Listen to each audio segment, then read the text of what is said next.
এক ভাই আমাদের কাছে জানতে চেয়েছেন যে হুজুর আরাফার রোজা কোন দিন হবে, এটা কি বাংলাদেশে ৯ জিলহজ হবে নাকি ৮ই জিলহজ হবে? এই মাসলাটা নিয়ে অনেকে আমাদের কাছে কোশ্চেন করেন। এভাবে এক ভাই প্রশ্ন করেছেন যে হুজুর হুজুর এক এক রকম মাসলা দিচ্ছে, আমরা কোনটা নিব? প্রিয় ভাইরা, আমাদেরকে চিন্তিত হওয়ার কোনো কারণ নেই। ইসলাম আমাদের জন্য সহজ করে দিয়েছেন, সুন্দর করে দিয়েছেন। আমি আর আপনি যদি ইসলামটাকে মানতে পারি তাহলে কিন্তু সহজ হবে। আর একটা বেসিক একটা বিষয় আপনি চিন্তা করেন, যখন আমরা বাজারে যাই, বাজারে গিয়ে কিন্তু আমরা কি করি, একটা লাউ ক্রয় করার জন্য কিন্তু আমরা লাউটাকে বারবার আমরা চিমটি কাটি। তার কারণ হচ্ছে দেখি এটা কচি নাকি এটা বয়স্ক, এটা কিন্তু আমরা দেখি, জাস্টিফাই করি।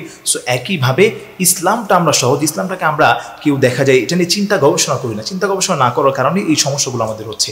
তো প্রিয় ভাইয়েরা, আরাফার দিনের রোজাটা কোনটা, এটা দুইটা মত পাওয়া যায়। সেই দুইটা মতের মধ্যে একটি মত হচ্ছে সৌদি আরবে যেই দিন আরাফার দিন হয়, যেমন আজকে হচ্ছে সৌদি আরবে আরাফার দিন, অর্থাৎ ৯ জিলহজ। এই দিনে যদি আমরা কেউ রোজা রাখতে চাই তাহলে আমরা রোজা রাখতে পারবো, এরকম একটা মত পাওয়া যায়। আরেকটি মত হলো যে বাংলাদেশে, অর্থাৎ আগামীকাল হচ্ছে বাংলাদেশে ৯ জিলহজ। এই ৯ জিলহজ এবং ১৬ তারিখ, অর্থাৎ জুন মাসের ১৬ তারিখ রবিবার, এই রবিবার যদি আমরা রোজাটা রাখি তাহলে আরাফার দিনের রোজাটা পরিপূর্ণ ফয়েজ এবং বরকত আমরা পেয়ে যাব। এখন কথা হলো এই দুইটি মতের মধ্যে বিশুদ্ধ মত কোনটি?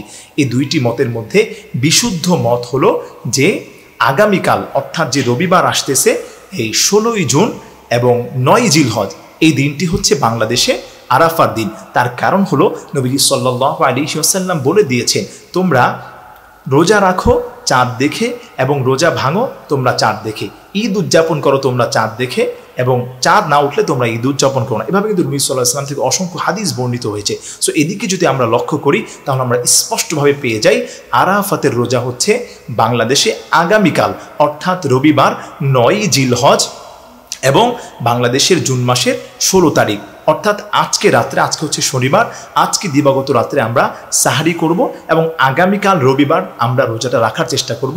তাহলে ইনশাআল্লাহ তাআলা এই আরাফাতের রোজার পরিপূর্ণ ফজিলত আপনি পেয়ে যাবেন। আর এই রোজার ফজিলত সম্পর্কে নবী করিম সাল্লাল্লাহু আলাইহি ওয়াসাল্লাম বলে দিয়েছেন, সিয়ামু ইয়াউমি আরাফা আন্নী আহতাসিবু আলাল্লাহ আন ইউকাফিরা আস-সানাতা আল্লাতী ক্বাবলা ওয়া সানাতা আল্লাতী বা'দা। যারা আরাফার দিনের রোজাটা রাখবে, বিশ্বনবী সাল্লাল্লাহু আলাইহি ওয়াসাল্লাম বলেন, আমি আল্লাহর কাছে এটা আমি আশা রাখি যে আল্লাহ তাআলা ওই বান্দার পূর্বের ১ বছরের গুনাহ এবং পরের ১ বছরের গুনাহ, ২ বছরের সগীরা গুনাহ আল্লাহ তাআলা মাফ করে দেন। সুবহানাল্লাহ। তাই প্রিয় ভাইয়েরা, আসেন আমরা সবাই এই সমস্ত কথায় কান না দিয়ে আগামীকালকে রোজাটি আমরা রাখার চেষ্টা করি। আল্লাহ তাআলা আমাদের সবাইকে কবুল করেন, মঞ্জুর করেন, আমিন।